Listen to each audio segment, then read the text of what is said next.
अस्सलाम students, welcome back to my channel. आज हमने यानी कि अभी इस वीडियो के अंदर हमें डिस्कस करना है कि जो इक्विलिब्रियम स्टेट है वो कैसे इस्टेब्लिश होती है, कैसे डेवलप होती है, उसको हम देखेंगे ग्राफिकली। पिछले लेक्चर के अंदर, इंट्रोडक्शन वाले लेक्चर के अंदर, जो कि केमिकल इक्विलिब्रियम हमने स्टार्ट किया है, उसमें हम डिटेल में स्टडी कर रहे हैं कि केमिकल इक्विलिब्रियम क्या है, उसकी कौन सी टाइप्स हैं, ठीक है, और वो कैसे कैसे इस्टेब्लिश हो सकता है। ठीक है, ये हम देख चुके हैं। ठीक है, अगर आपने वीडियो नहीं देखा तो जाकर उसको देखो, ठीक है, और उसके नोट्स रेडी कर लो। उसके बाद ये है कि ग्राफिकली हम इसको कैसे रिप्रेजेंट कर सकते हैं। ठीक है, एक्चुअली जो डायग्राम्स वगैरह होती हैं ना, तो वो ज़्यादा आपको ईजिली अंडरस्टैंड करवा सकती हैं कि what is topic is really about. ठीक है, तो इसको ज़रा हम देख लेते हैं कि कैसे ग्राफिकली रिप्रेजेंट किया जा सकता है केमिकल इक्विलिब्रियम को। हमने पीछे देखा था केमिकल इक्विलिब्रियम कैसे इस्टेब्लिश होता है। ठीक है, कि जैसे रिएक्टेंट्स जो प्रोडक्ट्स जो हैं वो रिएक्शन करके दोबारा से रिएक्टेंट्स बनाना शुरू कर दे, तो उस पॉइंट पे आपका क्या होना शुरू हो जाता है, रिएक्शन रिवर्स। ठीक है, यानी कि रिवर्सिबल रिएक्शन हो जाता है। फिर थोड़ी देर के बाद क्या होता है, जितनी रिएक्टेंट्स की क्वांटिटी होती है उतनी ही प्रोडक्ट की क्वांटिटी बराबर हो जाए, तो हम इस रिएक्शन को बोलते हैं केमिकल इक्विलिब्रियम रिएक्शन। ठीक है, यानी कि डायनामिक इक्विलिब्रियम रिएक्शन। ठीक है, और अब हम यहाँ पे ये कह सकते हैं कि हम इसको ग्राफिकली कैसे रिप्रेजेंट करें।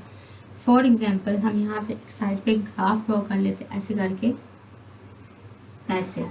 इस तरफ हम यहाँ पे हम शो कर देते हैं रेट ऑफ रिएक्शन, और यहाँ पे शो कर दिया जाता है टाइम। ठीक है, अब हमने रिएक्शन देखा था स्टेप 1 के अंदर हमारे पास क्या होता है। स्टेप 1 के अंदर हम सबसे पहले रिएक्टेंट्स लेते हैं जिनसे हमें प्रोडक्ट्स बनानी है। ठीक है, हम हाइड्रोजन आयोडाइड वाले रिएक्शन को देख लेते हैं। हाइड्रोजन प्लस आयोडीन गैस, हमें हाइड्रोजन आयोडाइड चाहिए। ठीक है, अब हम हाइड्रोजन गैस लेंगे और आयोडीन गैस लेंगे। These are just one molecule, जो कि सैंपल के तौर पे हम यहाँ पे यूज़ कर रहे हैं, सैंपल के तौर पे यहाँ पे यूज़ किए जा रहे हैं। अदरवाइज अगर आप हाइड्रोजन आयोडीन गैस लेंगे तो उसमें एक हाइड्रोजन या आयोडीन का मॉलिक्यूल नहीं होगा, काफ़ी सारे होंगे। हमने तो स्टडी करनी है रिएक्शन को, तो हम इसको एज अ सैंपल ले रहे हैं। ठीक है, उसके बाद फिर क्या होगा, ये दोनों मिलके आपस में, और आयोडीन का कलर आपको पता है पर्पल होता है। ठीक है, और यहाँ पे दोनों आपस में रिएक्शन करके ये बना देंगे 2 हाइड्रोजन आयोडाइड्स बना देंगे। ठीक है, this is the start of reaction. ठीक है, कि आपके रिएक्टेंट्स ने आपस में रिएक्ट किया और आपके क्या बनना शुरू हो गए, प्रोडक्ट्स बनना शुरू हो गए।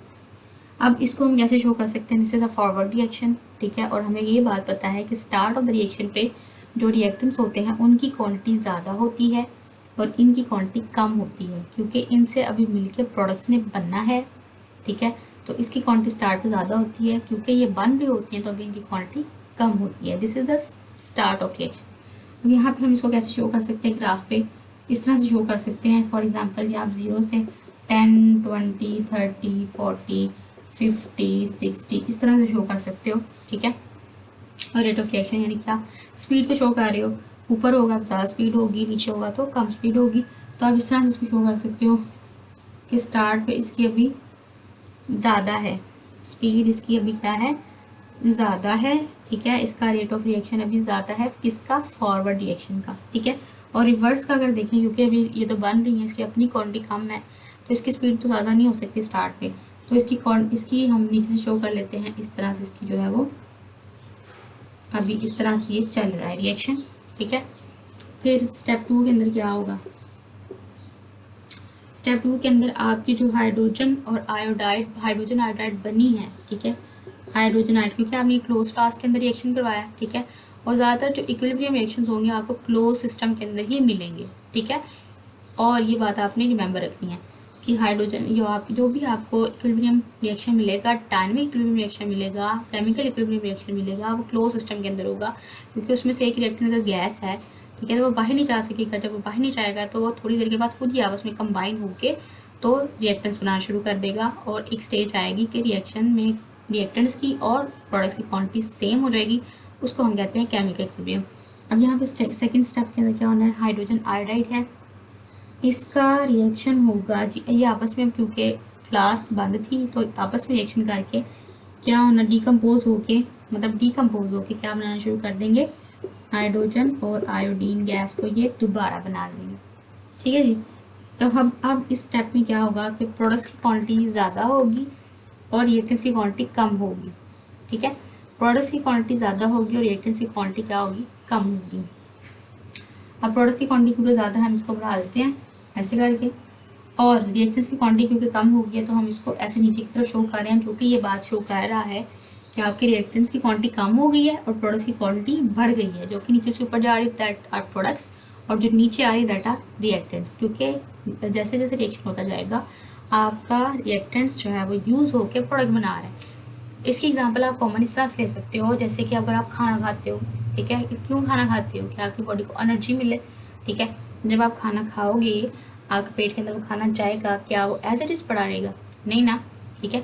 तो वो आपकी बॉडी के अंदर डाइजेस्ट होगा सारा का सारा, आपकी बॉडी उसको यूटिलाइज कर लेगी, ठीक है। और उसके नतीजे में क्या होगा, आपकी बॉडी को क्या मिल गई है, प्रोडक्ट किस फॉर्म में, एनर्जी मिल गई है वो, ठीक है। एनर्जी के फॉर्म में आपकी बॉडी को जो है वो प्रोडक्ट मिल रही है, सही है। तो क्या खाना वैसे का वैसा पड़ा रहेगा, नहीं ना, यूज़ होगा, जिस मकसद के लिए उसको यूज़ किया जा रहा था वो पूरा हो गया। लेकिन यहाँ पे ये जो रिएक्टेंट्स हैं प्रोडक्ट्स में कन्वर्ट हुई, लेकिन जो प्रोडक्ट्स हैं क्योंकि उनको बाहर जाने की जगह नहीं मिली, क्योंकि गैसेज थी उड़ जाती अगर ओपन फ्लास्क के अंदर लिया जाता इनको, ठीक है। लेकिन ये क्लोज के अंदर सिस्टम के अंदर थी तो बाहर नहीं जा सकी। थोड़ी देर के बाद इन्होंने खुद ही डिकम्पोज होना शुरू हो गई, तो क्या बनाते, हाइड्रोजन आयोडीन गैस दोबारा से बना दी, ठीक है। और ये बात तो आप पीछे हम डिस्कस कर चुके हैं कि आयोडीन का जो पर्पल कलर होता है वो यहाँ पे जाके ख़त्म हो जाता है, लेकिन जब ये दोबारा से डिकम्पोज होगी तो दोबारा से आयोडीन का कलर जो है वो शो होना शुरू हो जाएगा। यहाँ पे रिएक्टेंट्स की क्वांटिटी थी ज़्यादा, इनकी क्वांटिटी जो रिएक्टेंट्स की क्वांटिटी थी वो ज़्यादा थी, और जो प्रोडक्ट्स की क्वांटिटी थी वो कम थी क्योंकि वो भी बन रही थी। और यहाँ पे प्रोडक्ट की क्वांटिटी हो गई है ज़्यादा क्योंकि वो डिकम्पोज होकर दोबारा से रिएक्टेंट्स बनाना शुरू कर गई हैं, तो रिएक्शन की क्वांटिटी है कम, ठीक है। तो ये हमने इस तरह से ग्राफ से भी शो कर लिया। ऊपर था ना पहले इसका ग्राफ, यानी कि क्वांटिटी ज़्यादा थी रिएक्टेंट्स की और प्रोडक्ट्स की क्वांटिटी क्या थी, कम थी, जो हमने नीचे से शो की थी। फिर हमने देखा जी स्टेप 2 के अंदर, क्योंकि हमारे जो प्रोडक्ट है वो डिकम्पोज होकर दोबारा से रिएक्टेंट बनाना शुरू कर दिए, तो प्रोडक्ट्स की क्वांटिटी होगी ज़्यादा और रिएक्टेंट्स की क्वांटिटी होगी कम, ठीक है।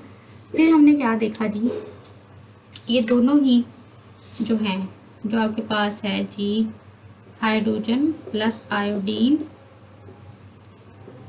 थोड़ी देर के बाद क्या हो गया, हमने दोबारा से रिएक्शन को जब ऑब्जर्व किया, जो जिसने हमें स्टडी करके बताया है, तो उसने बताया कि हाइड्रोजन आयोडाइड की और हाइड्रोजन आयोडीन की क्वांटिटी क्या होगी, बराबर होगी। जितनी क्वांटिटी इनकी थी उतनी ही क्वांटिटी इसकी होगी।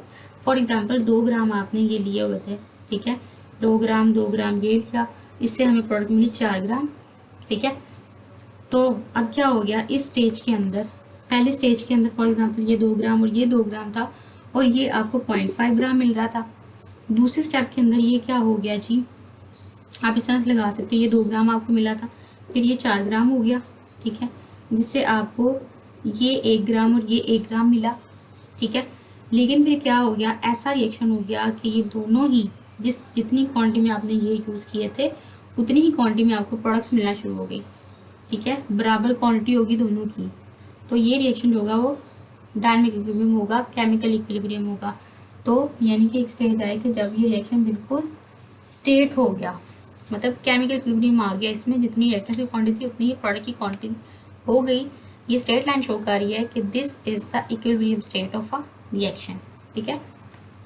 आप ऐसे भी शो कर सकते थे, ऐसे करिए equilibrium state of a reaction, ऐसे, ठीक है जी। आप इस तरह शो कर सकते हो, इसको पता चल जाए केमिकल इक्विलिब्रियम यहाँ पे स्टैब्लिश हो गया हुआ है। आई होप इट्स क्लियर, कोई भी इशू नहीं है आपको, बिल्कुल इजी सा रिएक्शन है, बस उसको ग्राफिकली रिप्रेजेंट करना था, वो हमने कर दिया है। आपके सजेशंस बहुत इंपॉर्टेंट हैं, आपकी अप्रिसिएशन बड़ी इंपॉर्टेंट है, और प्लीज़ इसको शेयर ज़रूर कीजिएगा। और thank you so much for watching, और अप्रिशिएट करना तो आपका बनता है, ठीक है। Thank you so much.